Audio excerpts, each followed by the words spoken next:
Hi, John Dwyer here from the Institute of Wow, and who am I and what is the Institute of Wow? We are a marketing advisory service providing ideas for what we call incentive-based marketing to lots of business owners. If you are a business owner, you might like to stick with me for a few minutes. I'm going to give you a case study which is stunning. At least I think it's stunning in terms of the makeover effect, the dramatic increase in sales that this had for this particular business. Before I go down the track of telling you what business that is, let me highlight to you the mistake that a lot of people make with Facebook ads. We know that the world we live in at the moment is Facebook, Facebook, Facebook, Facebook, and more Facebook, with a little bit of Instagram maybe thrown in and some LinkedIn. And depending upon your products or services, then of course you may spend more money on Instagram than you might on Facebook or Vicky Verka. But just let me tell you what you should be doing if you are advertising on Facebook. A lot of people are treating it, a lot of business owners are treating it just like it was a magazine. No, it's not like a magazine. You just don't put the ad there and expect that someone's going to look at your ad and ring up and ask you about your product or service. What you need to do is go through a two-step sell, and that is the advertisement that you have sends people, when they click on it, to a landing page which gives them enough information to tease them, but not enough to make a decision. And the reason we want to give them enough information to tease them is because we want them to fill in the data capture form so that you can then follow them up and sell. Okay, that's the way it is. Now, Facebook doesn't really work for businesses that have got a very, very low price point. So if you're selling something for $10 or $20 or $30 or $40, probably Facebook's not for you, because the lead cost is probably going to kill your margin. However, if you're selling stuff in the hundreds, if not thousands of dollars, then of course, region, then of course Facebook works for you. Let me give you a case study to show you how powerful this two-step formula is. We had a client come on board. Okay, now keep in mind my business is called the instituteofwow.com. We had a business come on board, and they were an aluminium fencing business. Now, logically, of course, their target audience would be older homes, okay? People who have got a paling fence that's been there for 30 or 40 years and it's falling over. And the guy came onto my consult program and he said, "Oh look, JD, that face page doesn't work." I said, no, it's Facebook. Oh, whatever they call it, that fandangled new thing, it just doesn't work, because we put ads on face page. No, it's Facebook, Charlie. It doesn't work. And we put out letterbox brochures in the older homes area, so he was at least targeting the older homes, but nothing was working. Well, I looked at his brochure and I looked at his ad. Oh gosh! And I just said to him, "Look, why don't you just give up and go and get a job?" No, I didn't. I do insult people like that from time to time. You can see it on your screen right now. This is what he had on Facebook, and as you'll see, it's just a picture of an aluminium fence.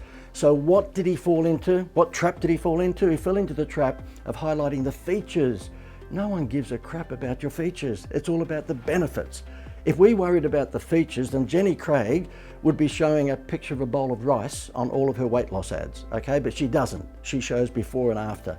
And that's what you have to understand, that if you are in the transformation business, you've got to be able to showcase to people what you can deliver in terms of your David Copperfield magic. Now, yes, Facebook do have some rules with before and after photographs, but you can get around that if you're clever. Okay, now in this instance, let me bring back the ad again. You'll see that Facebook ad is very, very bland, to say the least. In fact, it's awful. Okay, he was showing a picture of an aluminium fence.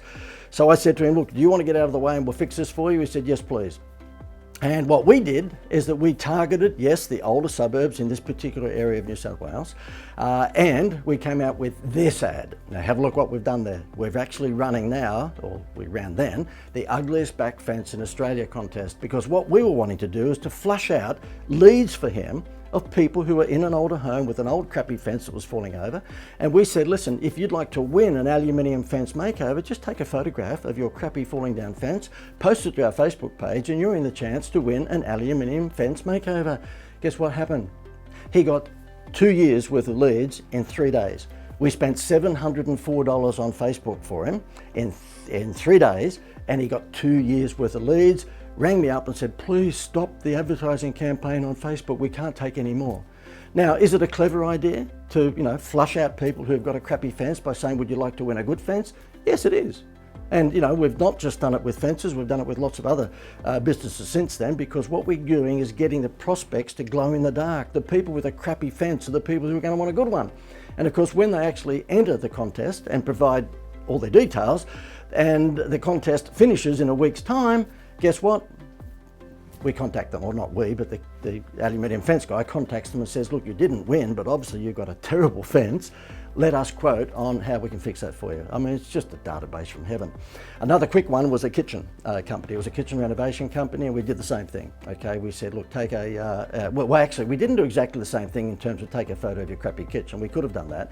In this occasion, you'll see on your screen at the moment, there's an A and B photo. And we've said, listen, we're a kitchen renovation company. We've got lots of new designs coming out, but we want to find out which one was probably the most popular. So can you just simply, vote on click the ad, and for the chance to win a kitchen makeover, just vote for kitchen A or kitchen B in terms of your favorite design.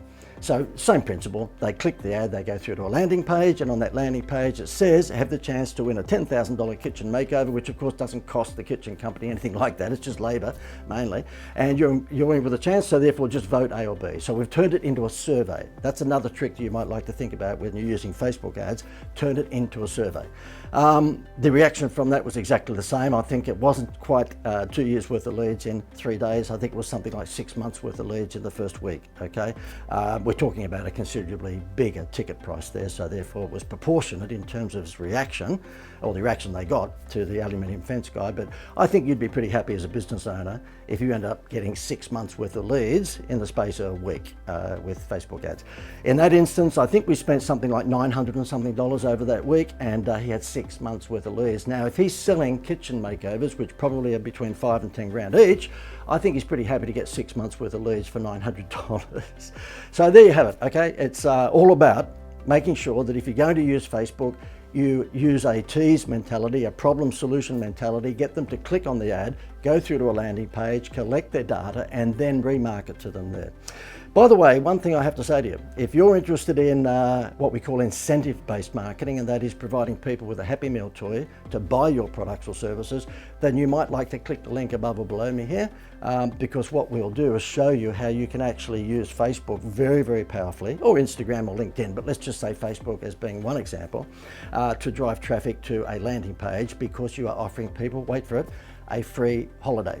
Can you imagine offering people a free Aussie holiday at the moment in return for basically buying something from you? If you want to know how that works, then click the link above or below me or beside me, wherever it is here, and you'll be taken through to a page which will show you how to run what we think is probably the most potent Happy Meal toy that any business in Australia could run at the moment. So thank you for watching. Hopefully the Facebook tips were of assistance, and hopefully you'll click the link above or below me here, and you'll see exactly how you can run a pretty powerful incentive-based promotion.